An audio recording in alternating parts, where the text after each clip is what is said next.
Sarah Williams cared for him like he was her own father. Even during her pregnancy. Even when his wife, her mother-in-law, treated her like she didn't belong. He once told her, "If I ever had a daughter, I'd want her to be like you."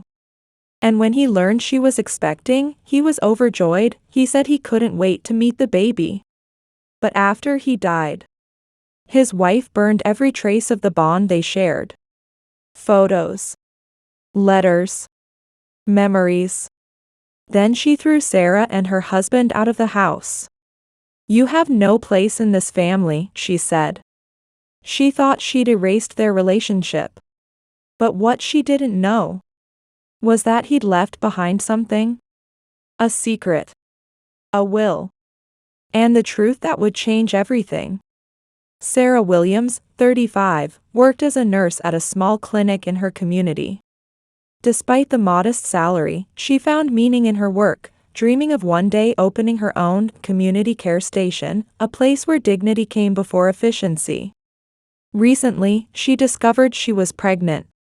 Nausea, fatigue, and hormonal shifts plagued her days, but the promise of new life filled her heart with hope. "If it's a boy, how about Elliot?" Sarah asked one evening, sitting at the kitchen table with her husband Mike, 2 years older than her, flipping through a list of baby names. "Sounds a little too handsome," he chuckled. "But honestly, I don't care what name we choose, as long as you and the baby are safe." His words warmed her. It had been a hard road for both of them. Sarah's parents had once run a small independent pharmacy in a rural town, but a corporate takeover had destroyed their livelihood. Buried in debt, her parents died in a car crash soon after. Whether it was truly an accident, no one could say. All she had left was her mother's worn pharmacist badge, which she kept close at all times. That legacy inspired her to pursue nursing. Mike, meanwhile, had once taken charge of his family's construction firm, a gesture meant to please his father, Robert Harrison, a self-made millionaire who'd built a pharmaceutical and medical equipment empire. But the construction sector had faltered under Mike's inexperienced leadership, and eventually collapsed. "I tried to live up to him," Mike admitted once. "But I was never good enough." To repay debts and regain a sense of pride, Mike accepted a contract work overseas. He has been working long hours on dangerous sites, bound to rigid terms, returning home only once a month. Still, their life, though frugal, was built around love and hope. They had planned for the baby with care. Then came the phone call. "My father's had a stroke," Mike said. "I can't get away right now. They need someone for long-term care." A nurse. Robert had refused hospitalization. "I want to be in my own home," he insisted.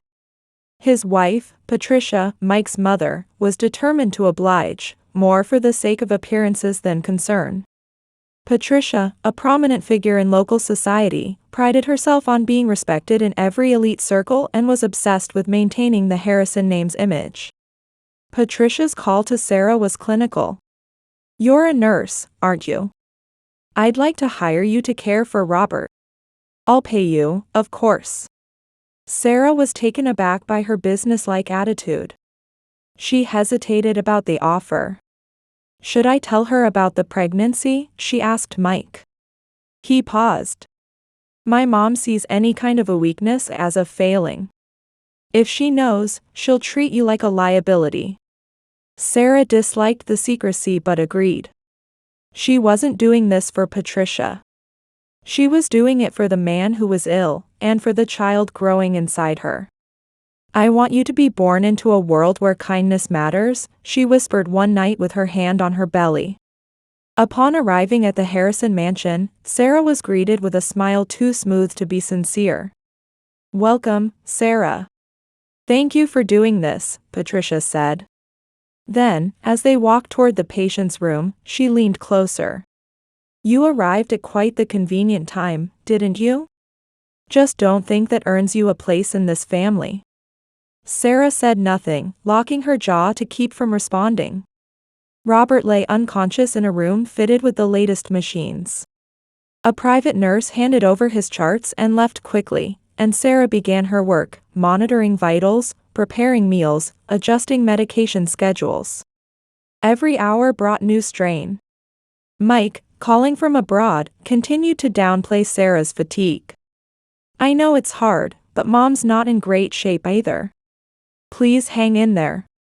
Dad always pushed us, but he gave everything for our family." Sarah could hear the guilt in his voice. "He never told you he was proud, did he?" she asked once. Silence answered. Patricia's demeanor shifted as days passed. At a charity gala, Sarah overheard Patricia murmuring to a friend, "She's not one of us. Her family. Poor, rural people. Her father was a pharmacist, hardly proper company." As if to avoid confrontation when Sarah speaks to Mike. "She's just stressed. She's worried about Dad," he said. Again and again. Sarah's strength began to fray. Late one evening, after returning from a part-time shift at a nearby senior facility, she ran into an old pharmacist she recognized. "Did you say Harrison?" the man asked. "They bought out the store where my dad worked. We lost everything." Sarah felt her chest tighten. Her family pharmacy, Johnson Pharmacy, had been bought out too. Her breath caught. Back at the house, while cleaning Robert's room, she found a notebook in a drawer, leather-bound and covered in dust. Inside were decades of Robert's reflections, his rise, his regrets, his doubts. One entry stopped her cold. "Bought Johnson Pharmacy." The young couple resisted but eventually sold. Patricia pushed for it. Later heard about the accident. "I wonder, was it my fault?" Sarah's hand trembled. Johnson. Her maiden name. She closed the journal and stared out the window. The man she was nursing, giving her strength to care for, was the same one who had taken her parents' livelihood. She thought of the baby again. "I became a nurse to save lives," she whispered. "But in this house, there's no one to protect me." She tightened her grip on her mother's badge. Then she stood up and returned to Robert's bedside. The next dose was due in 10 minutes. And she would be there. Always. Robert's condition was slowly improving. Thanks to Sarah's dedicated care, color was returning to his face. She followed the doctor's instructions to the letter, managing his nutrition and rehabilitation. Over time, Robert began to speak again, and one morning, he whispered, "Thank you." But while Sarah quietly celebrated his recovery, Patricia's mood darkened by the day. "Ever since you came, he's changed," she muttered. Whenever Sarah left the room, Patricia's voice could be heard scolding her husband. "Don't leave her anything. Do you know what this would do to my standing? I've spent decades building my place in society." That evening, Sarah made a quiet but significant decision. While Robert rested, she approached Patricia. "I wanted to tell you. I'm pregnant. It's still early, but the doctor has advised me to be cautious." Patricia froze for a moment, then scowled. "So that's why your work's been sloppy. Don't use pregnancy as an excuse to slack off." Swallowing her frustration, Sarah returned to her duties. Despite her growing fatigue and morning sickness, she took on small remote jobs from home, translating medical documents and organizing patient records, to support the household. One night, as she went to check on Robert, she found him gasping for air.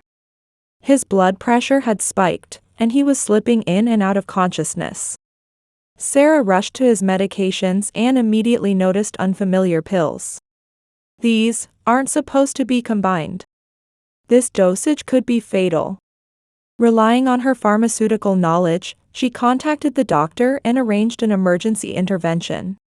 Thanks to her swift action, Robert stabilized by morning. Clutching her hand, Robert looked at her with teary eyes. "When I was younger, I used to imagine having a daughter like you. Kind, capable. Thank you for being here." Later that day, Sarah confronted Patricia about the medication. These pills, digoxin and beta blockers, are dangerous together. They put his heart at serious risk. Patricia waved her off. Don't lecture me. I've been by his side for over 20 years. Then, with an unsettling gaze, Patricia leaned closer. Your parents died in an accident, didn't they? Life has a funny way of ending suddenly, don't you think? Sarah's spine tingled. She tried to share her concern with Mike, but he dismissed it. I know she's harsh sometimes, but she's scared too. Dad's company is crumbling, and her world is slipping away. I'm not saying it's right, but maybe she's just lost. Sarah stared at him, disheartened. Her husband, the father of her unborn child, was more concerned with his mother's reputation than his wife's safety. Later that week, Robert noticed Sarah's pharmacy badge and murmured, Johnson Pharmacy, are you from the Johnson family? When Sarah nodded, his expression changed. Tears welled up. I'm so sorry. I knew about what happened back then. I turned a blind eye. He gently squeezed her hand. You've shown more kindness than I deserve. I truly wished I had a daughter like you. From that moment on, Sarah grew more vigilant. She began to notice that Robert would sometimes pretend to take the pills Patricia brought him, hiding them instead. Don't let me have what she gives me. Don't let me have it, he whispered one night. She wants me gone. Not just for the stocks, but the chairmanship of the foundation too. That's her whole world. One evening, Patricia hosted a social gathering downstairs. Sarah stayed upstairs to care for Robert, but overheard Patricia whispering to her friends in the hallway. He's been getting too close to that girl. I need to make sure he doesn't change the will. If that old man gives his shares to someone like her, I'll lose everything, including my spot on the board. Sarah froze. The words pierced her like ice. The next morning, Patricia brought a warm cup of herbal tea to Sarah with a disarming smile. I found a blend that's good for pregnancy. Try it. Thank you, Sarah replied. But my doctor advised against certain herbs during pregnancy. Patricia's smile didn't falter, but her tone chilled. Such a difficult woman. After she left, Sarah stared at the tea for a moment, unsettled by its unfamiliar scent. She didn't drink it. Later that night, something gnawed at her mind. She retrieved the tea packet from the kitchen and searched the ingredients online. Her breath caught. Blue cohosh. Known to trigger uterine contractions. Dangerous. Especially for someone like her. She sat down, her hand instinctively resting on her stomach. That night, as she gently tucked Robert in, he opened his eyes and looked at her. You were right to trust your instincts, he whispered. You're not just saving me, you're protecting something far more precious now. He squeezed her hand softly. This house has shadows, Sarah. Please, stay alert.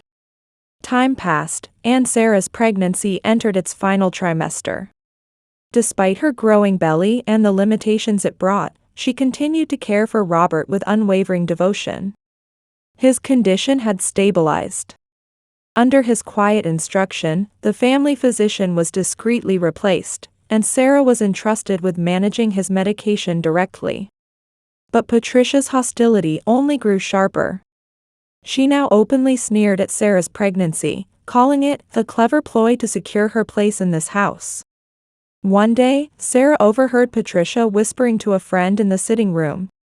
When that baby arrives, it's over for me. The sympathy, the influence, gone. That nurse thinks she can walk in and rewrite the Harrison legacy. That same week, Sarah returned to her room to find her belongings disturbed. Drawers had been rifled through.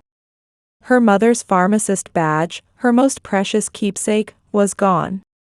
Oh, perhaps the cleaner mistook it for trash, Patricia said flatly, sipping her tea. Sarah said nothing. But inside, something broke. At her next prenatal appointment, The obstetrician spoke gently but firmly. You need to rest now. You're at the edge. Any more stress could put you or the baby at risk. But Sarah shook her head. I can't leave Robert. Not now. When Mike returned briefly from overseas, Sarah noticed him spending long hours speaking with his father. His attitude had shifted, he seemed conflicted. Dad's recovering, and yet. Mom's been in a constant bad mood, he murmured to Sarah one evening. Still, even as doubt flickered in his eyes, Mike remained unwilling to confront his mother. He was the same man who, time and time again, chose silence over protection. The next morning, Sarah smiled faintly as she told Robert, I think the baby's almost ready. Robert nodded, eyes soft. I hope you find happiness. After I'm gone, check the red book in my study. It holds what you need. Don't talk like that, she whispered. But his voice lowered. And he became serious. Promise me you'll be careful. Patricia, she's capable of anything if it protects her ambitions.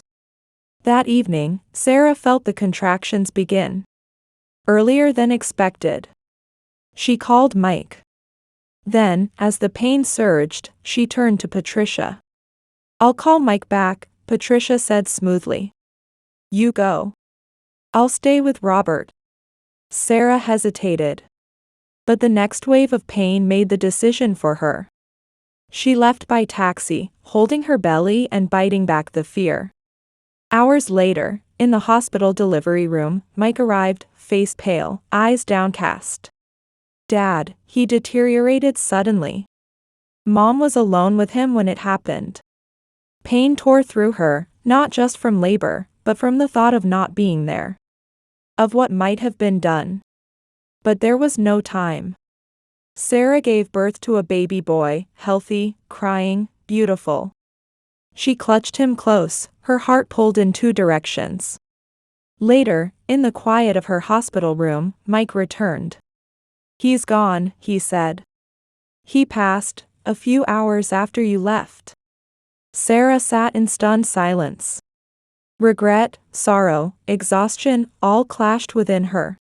She hadn't been there. She couldn't say goodbye. And yet, in her arms was a new beginning. A life she had sworn to protect. Still, something felt wrong. Her instincts, sharpened by years of nursing, whispered to her. This wasn't natural.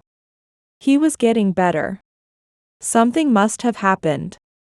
But she had no proof.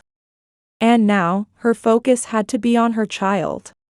On the day of her discharge, her phone buzzed. Patricia. The funeral is over.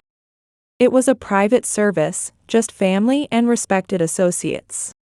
Your belongings are on the porch. Collect them today. There's no reason for you to come back. The line went dead. Cradling her son, Sarah returned to the Harrison estate one last time. Her suitcase was left out in the rain. A cardboard box beside it was soaked through, its contents ruined, molded, warped, unreadable. She turned to see ash floating lightly in the garden breeze.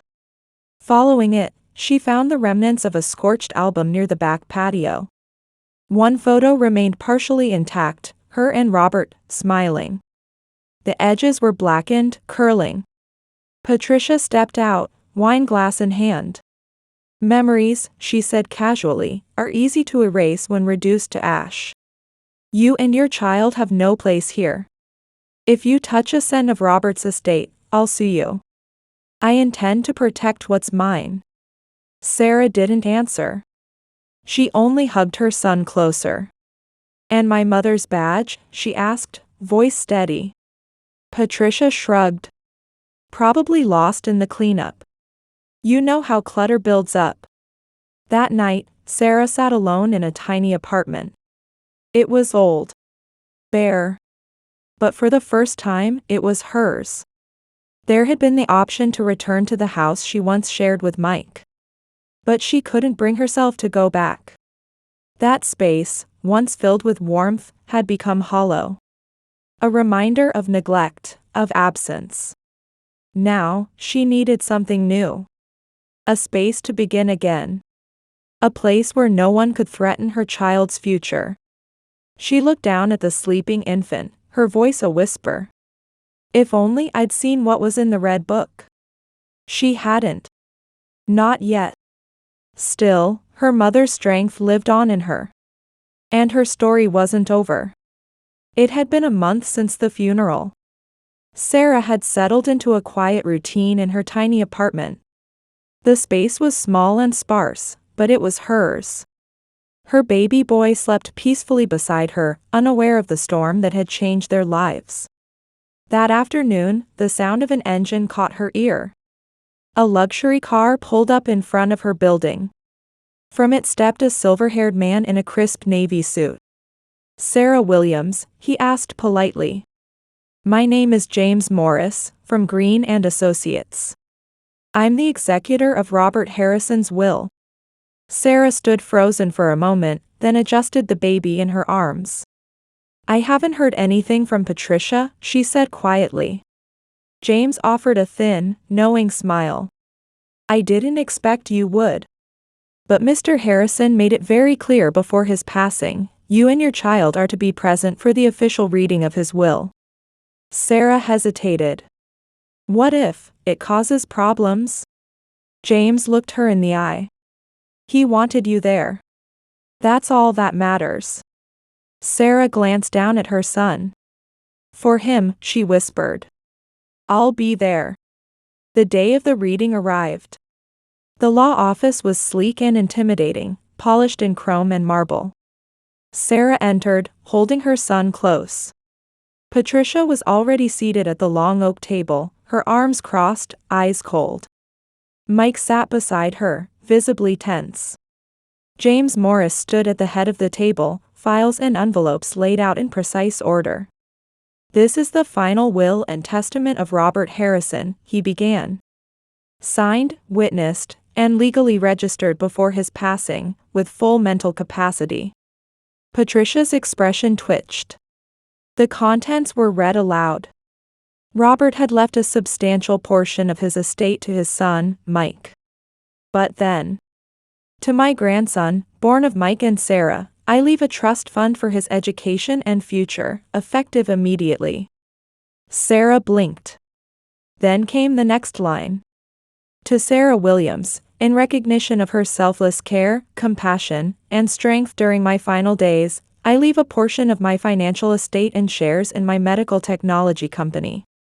May this serve as a token of my respect for her commitment to healthcare, and my belief in what she can build."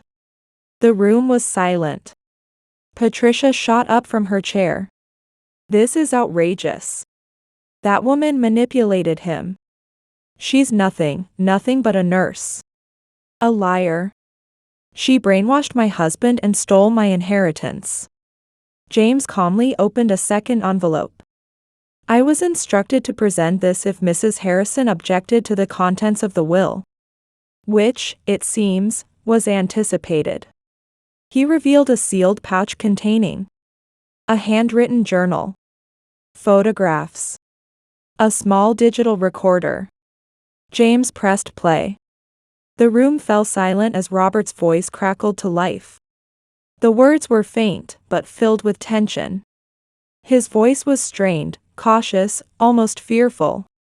Then came Patricia's voice, sharper, colder. Followed by muffled sounds. A drawer. A vial clicking open. Glass breaking. The atmosphere in the room tightened. There were no screams. No confessions. But what played next needed no clarification. It was raw. Cruel. Calculated. And unmistakably real. The recording ended. Patricia sat frozen. Everyone else was too stunned to speak. James took a deep breath, his voice steady but grave. Robert knew his life was in danger. He recorded this in secret, hoping the truth would survive even if he did not. A forensic review confirmed that the audio captured clear evidence of unauthorized medication use. The medical examiner's report also found a fresh injection mark on Mr. Harrison's arm at the estimated time of death. He looked around the room. These materials have already been submitted to the authorities. A formal investigation is underway. Gasps rippled through the room. Patricia's face turned ashen. She stood suddenly, her voice shrill. This is a setup. A disgusting conspiracy. I won't be made the villain here. Her heels clicked furiously against the polished floor as she stormed out of the room. James waited until the door had closed behind her. Then, in the stillness that followed, he picked up another envelope and turned to Sarah. There's more. He opened the envelope and began to read from Robert's personal journal. Years ago, Patricia pushed to acquire a small independent pharmacy. The couple who owned it resisted. But she insisted. I let it happen. Later, I learned they died in a car crash. I told myself it was a coincidence, but I've never stopped wondering. When I heard the name Sarah Johnson, I understood who she was. It wasn't fate. It was consequence. I cannot undo what happened to her family. But I can try to protect what she has left. Sarah's breath got caught. Her grip tightened around her baby as James gently slid a smaller envelope across the table. Robert also asked me to give you this. Inside was a worn silver badge, the one Sarah's mother had worn every day at her pharmacy. The one Sarah believed had been lost forever. He kept it in his desk drawer, James said softly. He said, when she's ready, return this to her. She'll know what to do. Tears slipped down Sarah's cheek as she held the badge in her hand. A piece of her past had returned to her meaningfully. But James wasn't done. There is one final request, he said. Robert's last vision. He laid a set of documents in front of her, a land deed, permit approvals, financial allocations. He wished to create the Robert Harrison Memorial Care Center, a non-profit medical facility for underserved families. And he wanted you, Sarah, to lead it. Sarah stared at the pages. He planned all this? She looked down at her child, sleeping peacefully in her arms. There was a part of me that couldn't fully forgive him, she whispered. After what happened to my parents, I kept my distance, even while I cared for him. But he never stopped trying to make it right. Mike stepped closer, his voice shaking. Sarah. I didn't know. If I had, maybe I could have done something, been there. For you. Sarah looked at him, calm but resolute. Your father left more than money. He left a message. A warning. A choice. He fought to do what was right, until the very end. And I'll make sure our son knows what that means. That day, Sarah stepped forward, not just as a mother, but as a woman carrying forward a legacy born of pain, justice, and healing. She walked away not with revenge, but with purpose. And with that, a new beginning was finally within reach. And a legacy in her hands. The truth was out. Mike came to Sarah, visibly shaken, and bowed his head in shame. After reading what Dad wrote, I realized how cowardly I've been. Sarah, please, give me a chance to make this right. But Sarah stood firm. You didn't just doubt me. You let your mother endanger me and our son. What she did wasn't just spiteful, it was criminal. Yet you simply stood by. Mike tried to speak, but Sarah cut in gently. I won't erase everything for the sake of convenience. For now, I think it's best we live separately. You can see your son when I share updates, but rebuilding trust takes more than words. It takes time and action. Mike nodded solemnly. I understand. I'll wait as long as it takes. I'll prove it, not just for you, but for our child. Meanwhile, Patricia faced the consequences of her actions. The police had launched a full investigation into the unauthorized medication and her attempt to manipulate Robert's treatment. Though she denied wrongdoing, claiming, "I was only trying to help him," the evidence, recordings, reports, and testimony was damning.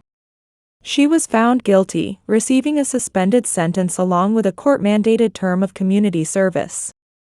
Worse still, her social reputation collapsed.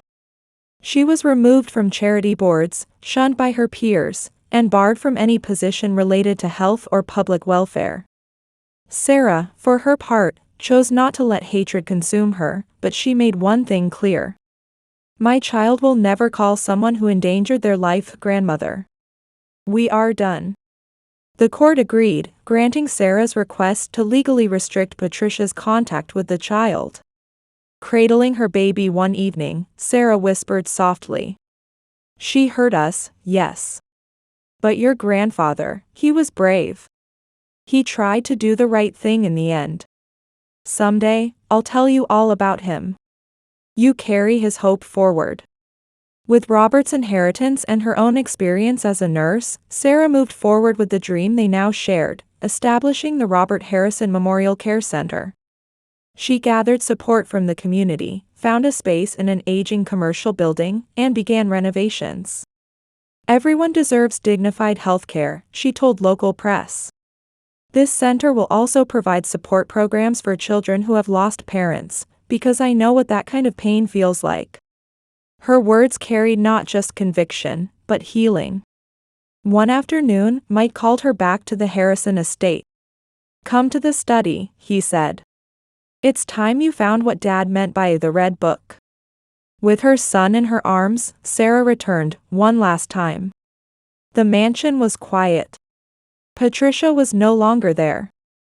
Mike greeted her respectfully, standing at a distance. In the study, she scanned the grand bookshelves until her fingers brushed against an aged, red leather volume. It slipped free, revealing an envelope tucked inside.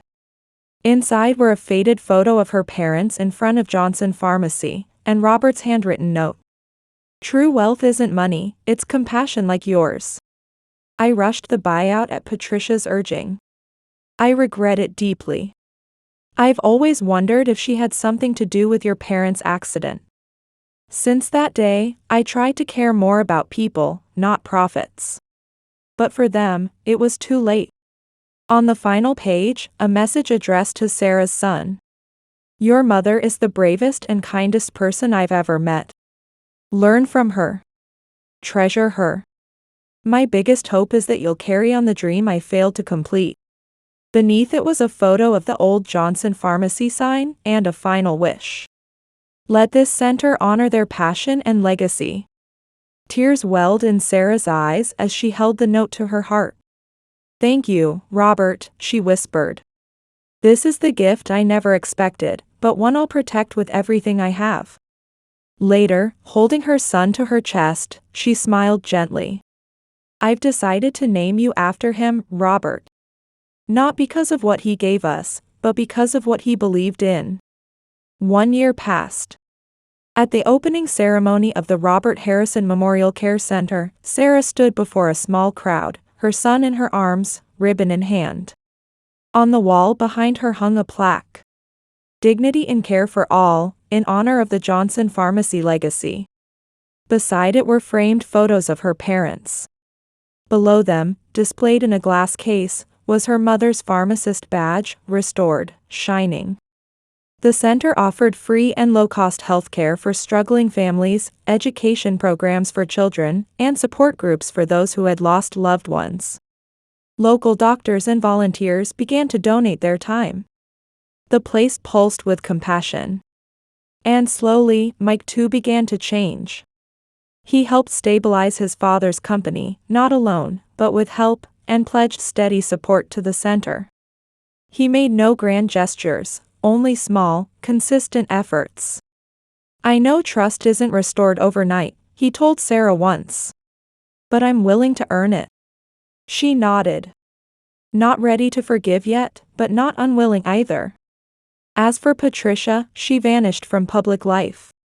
She lived alone, forced into community labor, stripped of the world she once ruled.